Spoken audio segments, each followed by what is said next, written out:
The year was 1886, and the land had forgotten the color green. Under a sky the shade of bleached bone, Ezra Donovan crawled. The heat was a physical weight, a malevolent presence that pressed down on his shoulders and baked the breath in his lungs. His world had shrunk to the cracked, sun-scorched earth beneath his hands and the shimmering horizon that promised nothing but more of the same. He was a man whittled down to his most essential parts: thirst, hunger, and a stubborn, fading pulse. Days ago was it weeks. He had been a man with a name and a purpose. He'd had a horse, a rifle, and a worn saddle that knew the shape of him better than any person ever had. Now the horse was gone, a casualty of a dried-up riverbed and its own exhaustion. The rifle lay abandoned somewhere back in the dust, too heavy to carry, its metal a brand against his skin. All that remained of his former life was a single, rock-hard biscuit in the bottom of his canvas satchel. It was more a relic than a meal, a monument to a time when food was something to be expected rather than dreamed of. His mind, brittle from dehydration, drifted back to the cascade of failures that had led him here. The ranch in Montana, lost to a blizzard that had buried his small herd and his even smaller hopes. The subsequent drift south, chasing rumors of work that evaporated like morning mist. He had been running from the ghost of his wife, Clara, whose face he could barely summon anymore, lost in a fog of grief and hardship. He remembered the quiet disappointment in her eyes the last time he'd left, promising a better life he had never managed to deliver. Now, he was failing even at the simple act of staying alive. The land itself seemed to be rejecting him, its vast, silent indifference, a judgment on his life's ledger. Loneliness was a familiar coat he had worn for years, but out here it became something else entirely. It was an active, corrosive thing, eating away at the edges of his sanity. The silence was absolute, broken only by the rasp of his own breathing and the whisper of hot wind across the plains. It was a silence that made a man feel like the last soul on earth, a forgotten footnote in a story no one was reading. He had spoken to no one for so long that the sound of his own voice, when he tried to croak out a prayer for water, felt alien and shocking. His routine had become a grim parody of life. At dawn, he would rise from a shallow scrape in the dirt and begin to walk, his eyes scanning the featureless landscape for any sign of life, any dip in the terrain that might harbor moisture. The sun would climb, becoming his tormentor, and he would trudge on, his thoughts a slow, circling eddy of regret. By midday, he would find what little shade he could, the meager shadow of a yucca or a sun-bleached boulder, and wait out the worst of the heat. Then he would walk again, until the sky bruised into nightfall and the cold of the desert descended, a sharp and sudden contrast to the day's fire. He would huddle for warmth, the biscuit in his bag, a small, hard comfort against his ribs, and wait to do it all again. It was a life of pure resignation, a slow march toward an inevitable end. This day felt different. The fire in his belly had gone cold, replaced by a hollow emptiness that seemed to be sucking him inward. His legs would no longer obey. He stumbled, caught himself, and then fell, his face hitting the hard pan with a dull thud. He lay there, the dust tasting of grit and finality. He had nothing left to fight with. The will that had driven him across hundreds of miles of unforgiving territory had finally frayed and snapped. He closed his eyes, thinking not of Clara or the ranch, but only of the profound, simple relief of letting go. The world began to fade into a dark, humming quiet. When awareness returned, it was not with a jolt, but as a slow, creeping tide. The first thing he registered was a shadow falling over him, offering a sliver of respite from the relentless sun. He blinked, his eyelids feeling as heavy as stones. A figure sat on the ground a few feet away, as still as the rocks scattered around them. It was an old man, his skin the color of tanned leather, creased and folded into a map of a long and arduous life. He was gaunt, his cheekbones sharp beneath his skin, his hair long and silver white. He wore simple buckskin leggings and a breechcloth, his chest bare and thin. He was native, Apache by the look of him, though Ezra was no expert. He was just another creature of this desert, worn down by its harshness. Ezra's first instinct was a flicker of fear, a deeply ingrained prejudice that was part of the very air men like him breathed. But the fear died as quickly as it came. The old man was no threat. He looked as close to death as Ezra felt, his dark eyes holding a deep, weary calm. He wasn't looking at Ezra with malice or pity, but with a kind of distant, shared understanding. He simply sat, his hands resting on his knees, breathing the same scorching air. The old man's gaze was steady, unwavering. He made no move, spoke no word. He was just there, a sudden, unexpected witness to Ezra's lonely demise. For a long moment, they existed in a tableau of shared suffering, two men from different worlds brought to the same desperate end by the same indifferent land. The silence between them was different from the crushing emptiness Ezra had endured before. It was a weighted silence, an acknowledgement of their mutual plight. Ezra pushed himself up on one elbow, the effort sending a wave of dizziness through him. His hand went instinctively to his satchel. He could feel the hard, round shape of the biscuit through the canvas. His last meal, his last connection to life, his stomach clenched with a phantom pang of hunger, so sharp it was like a knife wound. It was his. He had guarded it, rationed his thoughts about it, saved it for a moment, just like this, a final burst of energy to push him one more mile. He looked from his bag to the old man. The elder's eyes were closed now, his head bowed slightly, as if in prayer or exhaustion. A dry, rasping sound came from his throat, a cough that shook his frail frame. In that moment, Ezra saw not an Indian, not a stranger, not a potential threat, but a reflection of himself. He saw a human being at the very edge of existence. A strange battle waged within him. Every instinct for self-preservation screamed at him to hoard his last resource, to turn away and pretend the old man wasn't there. It was the law of this land.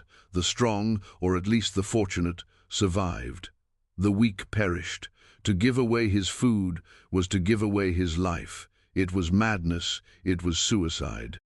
But another voice, one he hadn't heard in years, whispered from a deeper place. It was the voice of the man he used to be, the man who believed in decency, the man Clara had married.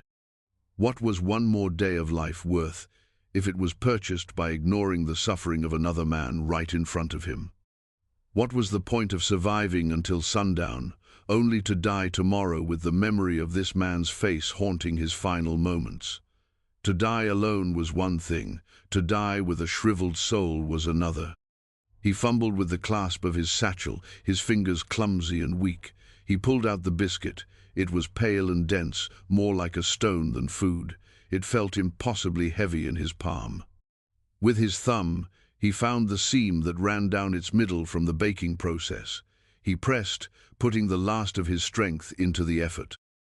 The biscuit resisted, then cracked with a sharp snap, breaking cleanly in two. He held one half out to the old man. The elder's eyes opened.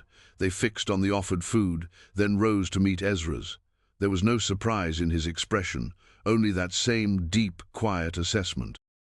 He did not move for a long moment, and Ezra's arm began to tremble with the strain. He thought the old man might refuse, that his gesture would be rejected. Then, slowly, the elder reached out a trembling hand and took the piece of biscuit. His fingers were cool and dry against Ezra's. He brought the food to his mouth and took a small, deliberate bite, chewing with a patience that seemed almost holy. He did not devour it like a starving man, but consumed it with a kind of reverence, as if it were more than just sustenance. Ezra watched him, his own hunger, a roaring void inside him. He put his half of the biscuit to his own lips and bit into it. The dry, dusty taste filled his mouth. It was tasteless, hard, but it was something. It was life. They ate in silence, the only sound the faint crunching of the hardtack. When the elder had finished his last crumb, he licked his lips, and his gaze met Ezra's one last time. It was a long, searching look that seemed to see past the grime and despair into the very core of him. There was no thanks, no spoken word. There was only that look. Then, with a grace that belied his age and frailty, the old man rose to his feet. He stood for a moment, a thin, stark silhouette against the blinding sky, and then he turned and began to walk away, disappearing into the shimmering heat haze from which he had emerged. Ezra watched him go until he was just a wavering speck, and then nothing. He was alone again. He had shared his last hope. A profound and desolate emptiness washed over him, far worse than the hunger. He had performed a final, futile act of charity, and for what? To die with a clean conscience. The desert didn't care about conscience. He was a fool, a damned fool. He fell back against the hot earth, the last of his energy gone, and let the darkness take him completely. His descent was not into sleep, but into a deeper, more final place. He was adrift in a sea of fevered images and fragmented memories. He saw Clara's hand waving goodbye, the snow falling over the carcasses of his cattle, the mocking shimmer of a mirage on the horizon. Time ceased to have meaning. He was dimly aware of the sun setting, the world turning from orange to purple to black. The cold seeped into his bones, and he lacked the strength to even shiver. This, he thought with a strange sense of detachment, was it. This was the end of Ezra Donovan, a man who had lost everything, and then gave away the last thing he had. The cold was the worst part. It was a deep, invasive chill that felt like death itself. He imagined his blood turning to sludge, his heart slowing its beat. He was no longer fighting. He was simply waiting. He floated in the blackness, a tiny, insignificant spark about to be extinguished. He wondered if anyone would ever find his bones, or if they would just be scoured away by the wind and sand, leaving no trace he had ever existed. Then came the sound. At first, he thought it was the pounding of his own heart, a final, frantic rebellion against the inevitable. But it was too rhythmic, too powerful. It was a deep, resonant drumming that seemed to come from the earth itself. It grew louder, closer, a thunder that had no storm. He forced his eyes open, a sliver of vision in the pre-dawn gloom. The sky was a charcoal grey, smeared with the first hint of light. And the horizon was moving. It wasn't a hallucination. A dark, flowing line was approaching, resolving itself into individual shapes. Horses, dozens of them, hundreds. They moved with a disciplined speed, their hooves creating the thunder that had woken him. Panic, cold and sharp, lanced through Ezra's dying consciousness. A war party. He had stumbled into a war party. His single act of kindness had been a beacon, leading them right to him. They had come to finish the job. He tried to move, to crawl, to hide behind the rock he had collapsed near, but his limbs were useless. He could only lie there, a helpless witness to his own destruction. The riders swept closer, their forms becoming clear in the growing light. They were Apache warriors, their faces grim and purposeful, their long hair streaming behind them. They carried rifles and lances, and the sight of them was the most terrifying thing Ezra had ever seen. They flowed around him like a river parting around a stone, forming a wide, silent circle.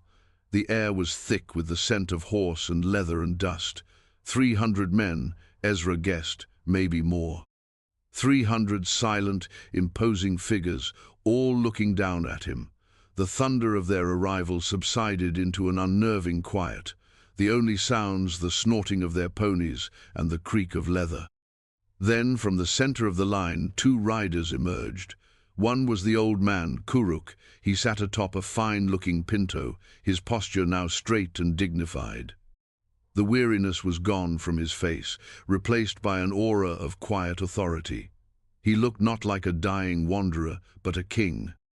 Beside him was a younger, powerfully built warrior, whose face was marked with the calm confidence of a leader. They dismounted and walked toward Ezra. He squeezed his eyes shut, waiting for the blow. He had been a fool twice over, once for giving his food, and again for thinking it mattered. "He is the one?" The younger man's voice was deep and resonant. He spoke English, his words careful and measured. Kuruk did not speak, but he nodded, his eyes fixed on Ezra. The younger man knelt beside Ezra, his presence blocking out the grey sky. Ezra flinched, but the man's movements were gentle. He looked Ezra over, his gaze clinical but not unkind. "You are close to the spirit world," the man said. It wasn't a question. Ezra could only manage a dry, rasping noise. "Kuruk, our elder, told us what you did," the warrior continued. "He was on his vision quest. He had gone into the desert with no food and no water to seek guidance for our people. He was at his weakest. You found him. You had one piece of bread left for your entire life." He paused, his eyes searching Ezra's. "And you broke it in two." Ezra's mind struggled to process the words. Vision quest, elder. He had not stumbled upon a fellow beggar, but a holy man in the midst of a sacred ritual. The warrior went on, his voice a low rumble. "Our people are pressed. The blue coats push us from the east, the settlers from the west. Our lands shrink, our ways are threatened. Kuruk went to the spirits to ask how we might endure. He believed his prayer was unanswered. He was ready to die. And then you came." He gestured to the silent ranks of warriors surrounding them. "To us, this is a powerful sign. A white man, our enemy, starving and with nothing, shared his last breath of life with an Apache. Not for gain, not for show, but because his heart told him to. In our world, such an act has meaning. It is a message from the Creator. It says that not all men are our enemies. It says that honor can be found in the most unexpected places."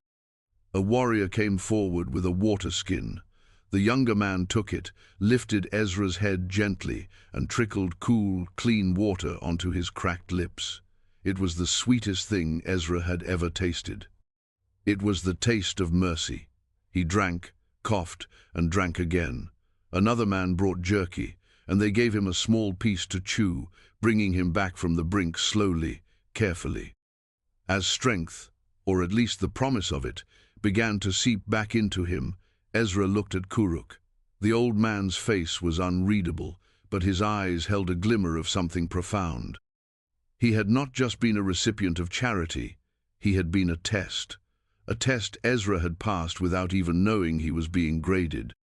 "We cannot give you back what you have lost," the warrior said, seeming to read Ezra's life of failures in his face. "We cannot give you a home among our people. Our paths are different, but your act must be honored. A gift must be answered with a gift."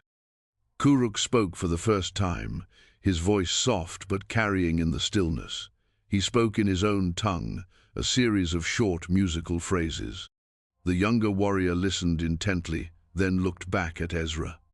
"The elder says that his vision came after he ate your bread. He saw that the path for his people is not one of wealth, but of spirit, of holding to our ways. There is a place our grandfathers knew, a canyon where the rock weeps yellow tears, gold. It was a sacred place, but its power is a poison for our people now. It draws the white man's greed and brings only violence and sorrow. It has no more use for us." Kuruk reached into a pouch at his side and drew out a small, rolled-up piece of deer hide, tied with a leather thong. He held it out to Ezra. Ezra, his hand trembling, reached out and took it. It was soft and supple in his grasp. "It is a map," the warrior explained. "It leads to the canyon of sunken gold. For us, it is a memory. For you, it can be a new beginning, a life for a life. This is the balance." Ezra looked from the scroll in his hand to the faces of the 300 warriors watching him.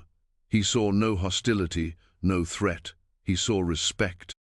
He, Ezra Donovan, a failure and a drifter, was being looked upon with respect by men who had every reason to hate him. It was a feeling so foreign and so powerful, it threatened to break him. Tears welled in his eyes, not of sorrow or self-pity, but of overwhelming, humbling gratitude. They did not leave him there. They lifted him onto a spare horse, strapping him gently to the saddle. They rode for the rest of the day, moving out of the barren flatlands and into the foothills, where scrub oak and juniper began to dot the landscape. They made camp by a small, clear stream and shared their food with him. No one spoke to him directly, but he no longer felt the oppressive weight of loneliness. He was surrounded by a silent, powerful fellowship. He was safe. The next morning they brought him to the crest of a ridge that overlooked a long valley. In the distance he could see the faint, smudged line of a wagon road. He was back in the world of men. The warrior who spoke English gave him a full water skin, a bag of dried meat, and the reins to the horse he was on. "From here you go alone," he said. "May you find what you seek." Ezra turned to Kuruk, who had watched the entire exchange from his own horse. He wanted to say something, to express the magnitude of what they had done for him, but words felt cheap and inadequate. He looked at the old man, and in his own eyes tried to convey the thanks that was bursting in his chest. He nodded his head, a gesture of deep and profound respect. Kuruk held his gaze for a long moment, and then, for the first time, the barest hint of a smile touched the corners of his ancient lips. He gave a slight, almost imperceptible nod in return. Then he turned his pinto, and without a backward glance, led his 300 men back into the wilderness, melting into the landscape as if they were a part of it. Ezra sat on the horse, watching them go until they were gone. He was alone once more, but everything had changed. The silence was no longer empty. It was filled with the memory of thunderous hoofbeats and an act of impossible grace. The landscape was no longer his enemy. It was a place of miracles. He looked down at the deerskin roll still clutched in his hand. He untied the thong and carefully unrolled it. On the soft hide, drawn in charcoal and berry juice, was a crude but clear map of canyons and mesas, with a single deliberate mark deep within the maze of lines. The canyon of sunken gold. It was real. It was his. But as he stared at the map, he knew the gold was not the true treasure he had been given. The real treasure was the memory of breaking a biscuit in half. It was the lesson that even in the deepest pit of despair, when all seems lost, a single act of humanity can change the world. It had saved his life, but more than that, it had saved his soul. He was no longer Ezra Donovan, the failure. He was the man who had shared his last meal. He rolled the map carefully and tucked it securely inside his shirt. He turned his horse not towards the nearest town to buy a mining pan and a pickaxe, but simply toward the future. The gold could wait. First, he had to learn how to live again, guided not by what he could take from the world, but by what he could give. He urged the horse forward, his back straight, his eyes clear, a man reborn in the heart of the desert. The journey to the canyon would be long, but for the first time in years, Ezra Donovan knew exactly where he was going.